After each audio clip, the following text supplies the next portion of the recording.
This isn't the first week Maya has tried to change. It's been months since she started setting small boundaries, using 5-minute rescues, and slowly learning to carry differently. She's still the strong one, but something subtle has shifted. Today isn't the day everything becomes perfect. Today is the day she realizes she's not just the strong one. She's a whole person. On Saturday, Maya's friends invite her out. Nothing dramatic, just a simple hike. Old Maya would have scanned this invite and thought, I should stay home, catch up on chores, be available in case someone needs me. Being the strong one meant staying on call. But now, her first thought is different. She asks herself, do I want this? Not, is this responsible? Will someone be upset? Is this useful? Just, do I want this? It's a small yes, but it doesn't come from obligation anymore. It comes from desire. For the first time, her weekend plan isn't built around everyone else's emergencies. Later that week, she's carrying groceries to her car. One bag rips slightly. Neighbor, hey, let me grab one of those for you. Once upon a time, Maya would have said, no, it's fine, I've got it. Because in her world, she wasn't carried. Thank you. I'd really appreciate that.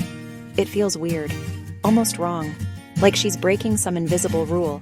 But as they walk together to her door, bags a little lighter in her hands, she realizes, this is what she's been giving to everyone else for years. Support. And now, for once, she's letting it flow back to her. If someone offered to help you this week, could you practice saying just one sentence? Thank you. I'd really appreciate that. No apology, no explanation, just letting yourself be helped. Evening. Maya at her desk, not working. She's sketching or writing, doing something creative she loves, photos of her as a kid on the wall. One night, she's sitting at her desk and a strange question floats up. Who was I before I became the strong one? She looks at an old photo of herself as a kid. Paint on her hands, hair wild, eyes bright. That little girl wasn't the house therapist. She wasn't the fixer. She was just her. Quick cuts of her as an adult starting to do small, just-for-her things. Reading a book, learning something new, listening to music, laughing alone. Maya starts a new list, not of responsibilities, not of people she carries, but of things that make her feel alive. Over time, her relationships begin to shift. Not all of them. Some grew distant when she stopped carrying everything. But the ones that stayed, they're different now. I'm really glad you told me when you were overwhelmed.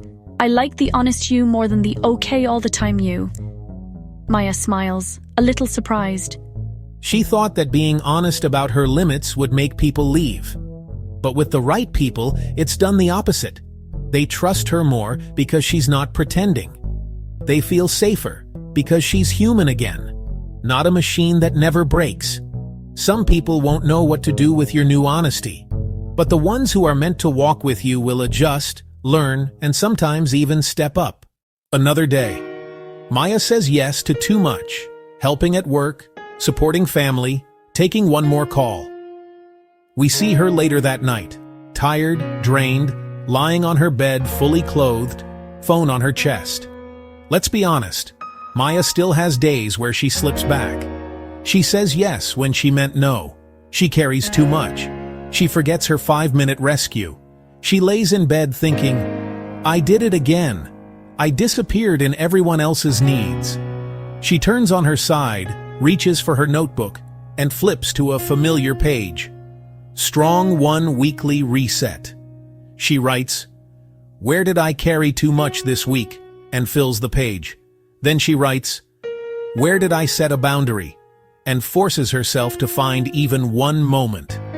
But here's the difference now. She doesn't attack herself for slipping.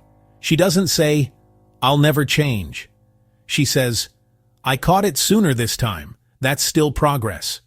You will have days where you overcarry again. That doesn't erase your healing. You're not back at zero. You're just learning in real time. Morning again. Same kitchen as the beginning. She stands by the window, sunlight on her face, hand around a warm mug. For most of her life, Maya's inner sentence was, I'll handle it. Handle it, even if it breaks her.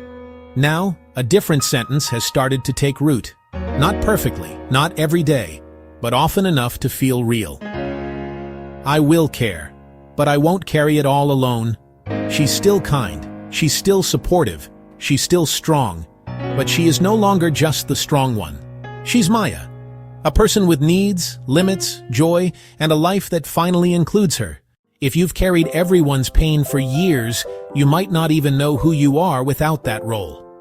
But there is a you beyond being useful. A you who deserves joy, rest, and support, not just survival. If this episode felt like a glimpse of the life you want, comment, "I am more than the strong one." Because you are. And it's okay if it takes time to believe that. Stay with Conscious Drops if your soul needs stories, not just noise, and gentle guidance, not just quotes. Subscribe Conscious Drops. Truth whispers, timeless wisdom.